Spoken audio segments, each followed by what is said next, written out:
ગામનો main road છે, અહીંયાથી સરસાલી ગામમાં જવાય છે। આ ગામની અંદર હજુ એટલું પાણી સતત આવે છે। ગામના મેઇન હજી ગામનો અંદરનો રોડ જે છે મુખ્ય આખા ગામમાં પણ પાણી ભરાયેલું છે। આ પાણીના કારણે આ મેઇન રોડ ઉપર સેવાળ જામી ગયો છે।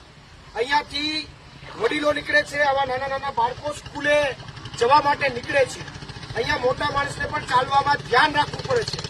અહીંયા સેવાળના કારણે લપસી જવાય એમ છે, છતાં આવા નાના બાળકો પોતાના જીવના જોખમે આ રોડ ઉપરથી પસાર થાય છે। આ ગામની વેદના છે, છતાં આ ઘેરની વેદના, આ પીડા જે છે હજુ સુધી કોઈ નિરાકરણ કરતું નથી। અહીંયા કોઈ નેતા અહીંયા આવતું પણ નથી। અહીંયા આવીને એની પરિસ્થિતિનો તાગ પણ મેળવતા નથી। ત્યારે આ બધા નાની નાની બાળકીઓ છે। અહીંયા હું તમે સ્કૂલ ક્યાં છો તમારી? આ બાજુ ગમે અહીંયા તમે જો છો પાસે અહીંયા રોજ આ રસ્તા ઉપરથી જાઓ છો? અમે રોજ રસ્તા ઉપર જાય છે ને સેવણનો અમને ડર લાગે છે। સેવણ ઉપરથી ચાલીએ તો નીચે પડી જાય તો અમારા ઘરના બધા ચિંતિત રહે છે કે અમારા બાળકો અત્યાર સુધી કેમ જાય। તો તમને તમારા ઘરના તો લેવા આવે છે કે તમે બધા ભેગા થઈને ધીમે ધીમે ખાવ? તો આમાં સવારમાં આમાં સાઈડમાં રહે તો લપસી જવાય છે, તો વચ્ચે ધીમે ધીમે જાવ ટાઈમની તમારે કેટલા સમય ગયા પાણી ભરાયું? દિવાળી ઉદ્યાન પાણી ભરાયું તો હજી સુધી કોઈ આમાં કંઈ કરતું નથી।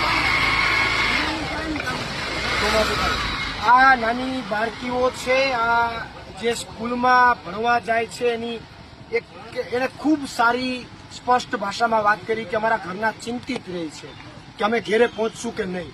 આ પાણી સતત સેવાળના કારણે ગામને અહીંયાથી જવું અવર જવર કરવાનો પણ ખૂબ પ્રોબ્લેમ થાય છે।